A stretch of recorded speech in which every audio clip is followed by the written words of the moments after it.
Nesta aula quero fazer algo mais prático. Em vez do ensino, é mais baseado na minha experiência em liderar grupos de oração. Eu sei que é na igreja, quando nós estabelecemos uma hora de oração pela igreja, no princípio, vem muita gente. A semana a seguir, menos gente. A terceira semana, ainda menos pessoas, até que ficamos com somente 2 ou 3 mais fiéis e aquela oração de grupo, da congregação, torna-se o menos frequentado reunião de toda semana na igreja. Por quê? Por isso eu tentei avaliar os grupos de oração e descobrir o que impede. E às vezes há coisas tão práticas que nós devemos notar isso e corrigir. Talvez essa vai tocar alguns de vocês de uma forma mais pessoal, mas perdoe-me, mas é importante que nós melhoramos a nossa forma de orar em conjunto. Como que eu tenho dito em outras sessões, é importante, oração de grupo, não é, a pessoa tem que ser diferente do que orar individualmente. Quando nós estamos só com Deus, às vezes nós dizemos, seja qual for a nossa forma de expressar, a nossa coração e oração, é aceito por Deus. Deus sabe filtrar e tudo, mas quando nós estamos num grupo é diferente, porque nós temos que fluir com o grupo. E se nós não fluímos, as pessoas ficam distraídas e ficam sem muito desejo de continuar esse tipo de experiência. Deve ser algo poderoso, deve ser a reunião mais poderosa da semana, mas requer uma certa mudança individual. Por isso eu quero notar essas áreas, eu tenho 12 pontos em que nós podemos melhorar e algo que tem que ser evitado. Primeiro são que eu chamo orações horizontais. Horizontais significa que nós oramos, em oração estamos somente a falar para o nosso próximo e não com Deus. Lembre-se que a oração é uma conversa com Deus, não é com os outros. Quando estamos em conjunto é para ter o acordo, para fluir juntos. Oração horizontal é quando nós usamos o contexto da oração para informar pessoas. Eu vou dar um exemplo. O Senhor... eu quero levantar a nossa irmã Maria, ela está no Hospital Santa Maria, ela está no 3º piso, ela está na cama 24, mas ela não tem tido visitas, ela está muito triste com a igreja porque ninguém tem passado para lá. Senhor, tu sabes que é tão importante que nós visitamos a nossa irmã neste momento, a sua aflição. Senhor, tu sabes... Vocês conseguem ver a diferença. Nós estamos somente a informar pessoas. Nós estamos a orar a Deus. Quando usamos aquela frase, tu sabes, Senhor, normalmente é porque nós queremos que as outras pessoas saibam, não é? Porque Deus já sabe. Mas é mais para informar as pessoas. Esse é o abuso da oração. E as pessoas ficam aborrecidas com isso, ficam tristes com a pessoa que usa o tempo precioso da oração para informar os outros. Por isso, antes que nós oramos, devemos dizer isso, devemos informar pessoas as situações em que, em conjunto, nós vamos levar a Deus. Mas não usa a oração no contexto da oração para informar os outros. Outra área que nós devemos evitar são aquelas sermões, aqueles tempos de pregação no tempo de oração. Aqueles estudos bíblicos que nós às vezes ouvimos em oração. E normalmente são feitos por pessoas que não têm oportunidade de pregar, não têm tempo de antena, além do tempo de oração, em que todas as pessoas estão obrigado de ouvir, obrigado de ficar calado. Então as pessoas começam a falar de tudo que eles sabem da Bíblia, usando vários pontos, ilustrações e tudo. E infelizmente eu tenho visto, acompanhado desse tipo de oração, e depois de algum tempo as pessoas ficam ali olhando para cima, quando essa vai parar? Porque eles não vêm para ouvir uma pregação, eles vêm para orar a Deus. Então esse tipo de oração não é benéfico. Claro que há outras alturas em que nós devemos ouvir a palavra de Deus e ser edificado pela palavra, mas no contexto da oração, não. Não é um tempo de fazer um estudo bíblico. Outra área que às vezes impede, uma coisa prática, são aqueles tics, aquelas distrações físicas, aquela forma que as pessoas às vezes têm, a buscar o olho, a olhar, a fazer aquela diferenças com os seus gestos até que com a mão, várias coisas.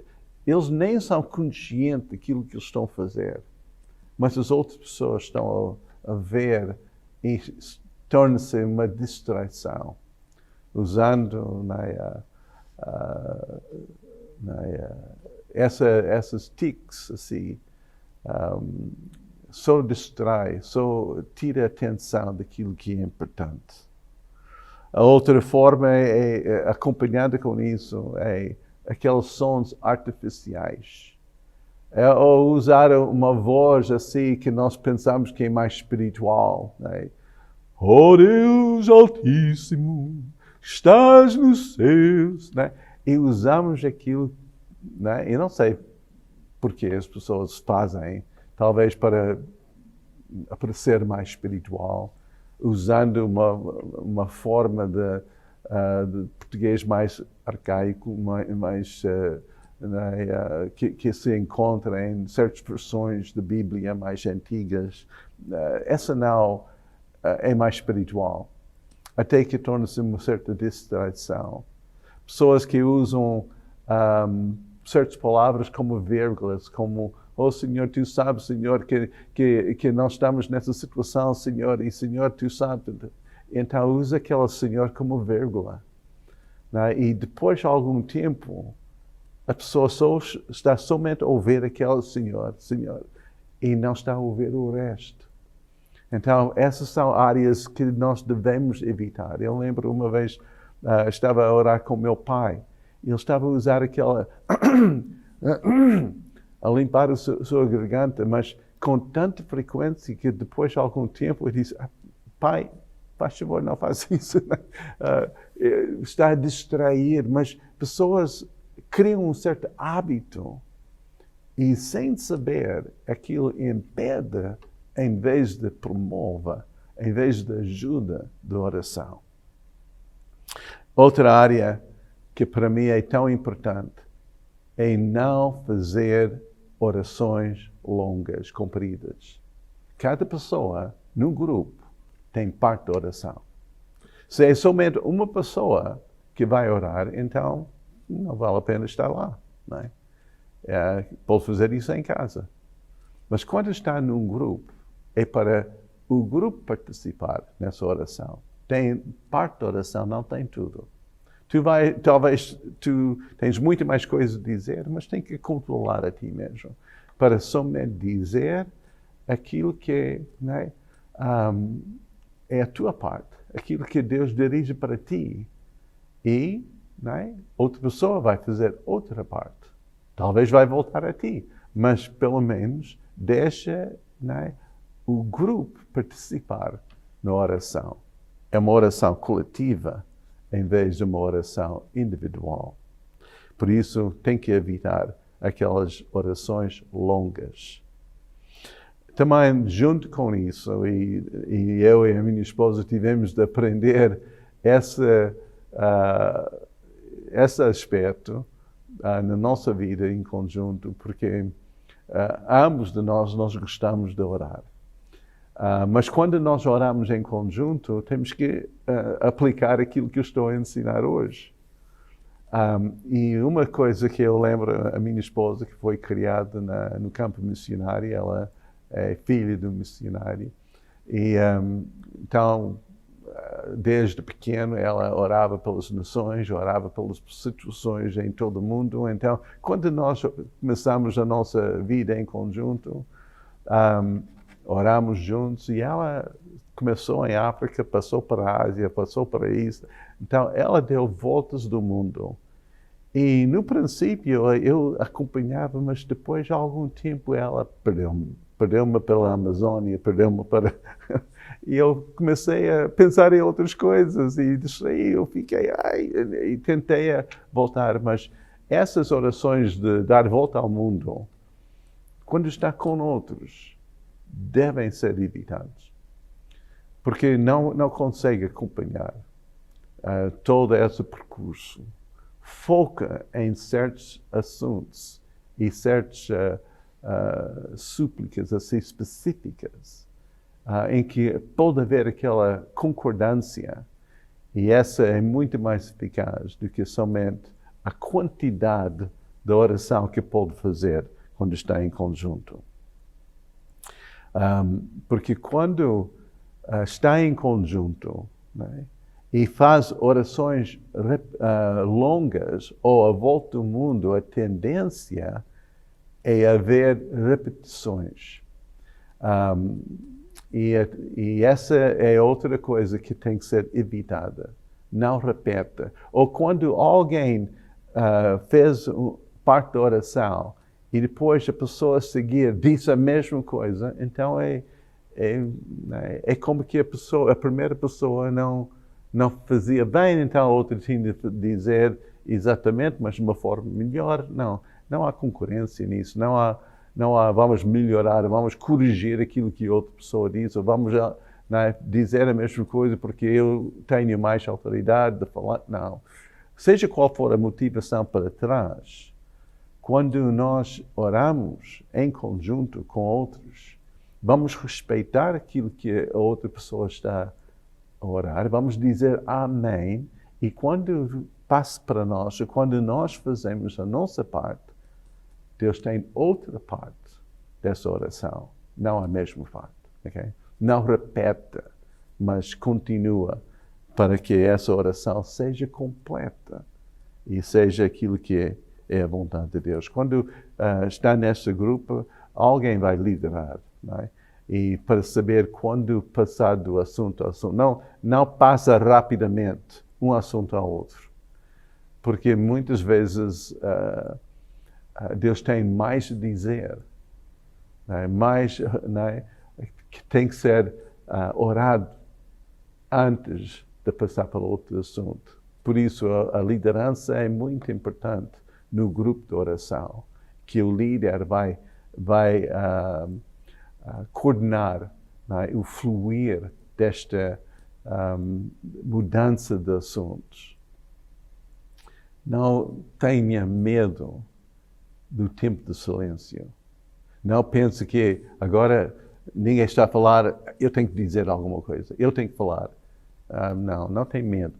Não tem medo se haver 2, 3, 4, 5 minutos de silêncio. Use esse tempo para somente assim mesmo falar em línguas. Ora, assim, uma forma mais para dentro. Fica sensível daquilo que Deus quer dizer. Talvez é o tempo de mudar de assunto. Talvez é tempo somente para ter mais uma revelação, mais um aspecto, alguma coisa ainda que falta. Mas quando o sentido é para mudar o assunto, então passe para outro assunto. Não faz rapidamente essas mudanças. É importante também neste processo em que todos devem ouvir aquilo que está a ser dito. Porque o objetivo, quando está no grupo, é para haver união, haver no acordo. Então não tapa a boca, não fala baixinho, levanta a voz, Fala para que todos podem ouvir. Algumas, se for uma reunião bastante grande, talvez é necessário usar um micro. Faz um micro, põe no meio e as pessoas vão falar ou orar usando o micro para que todos possam acompanhar. Se for um grupo mais pequeno, dentro de uma casa ou numa sala assim pequena, talvez essa não é necessário. Mas que é necessário que todos são ouvidos.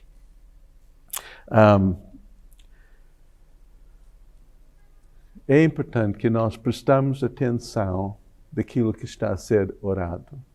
Não comece a pensar logo aquilo que tu vais dizer e não acompanhar a quem está a orar. Porque é importante que cada oração seja respeitada, ouvida, concordada e que nós dizemos a nossa amém e Deus vai dar-nos oportunidade no tempo adequado para fazer a nossa parte. Então não comece a fabricar dentro de ti uma oração antes da pessoa terminar. Não, deixa há lugar para respeito, para concordância e vai ter sempre tempo para orar. Mas essas são algumas áreas que eu tenho aprendido. Outra coisa é que a oração tem que ser pessoal. Tem que ser na primeira pessoa. Mesmo quando nós intercedemos e nós pedimos perdão, não seja assim da terceira pessoa. Não diz, oh Senhor, essas pessoas que estão a fazer isso, o Senhor tem misericórdia. Não, coloca a ti mesmo no seu lugar e ora, oh Senhor, tem misericórdia de nós. Senhor, nós como nação temos desviado de ti, mas nós queremos voltar a ti, Senhor. Então, é aquela identificação, a primeira pessoa. Quando eu falo de terceira pessoa, é muito fácil tomar uma atitude superior daquilo da pessoa. E essa é algo muito farisaico, muito hipócrita. Quando nós usamos a primeira pessoa, estamos a usar aquela área de misericórdia, da compaixão. Estamos a identificar, e essa é a intercessão verdadeira. Então, essas são algumas dicas que eu tenho aprendido ao longo do meu ministério acerca de como orar no grupo e áreas que nós devemos evitar quando oramos num grupo. Deus te abençoe.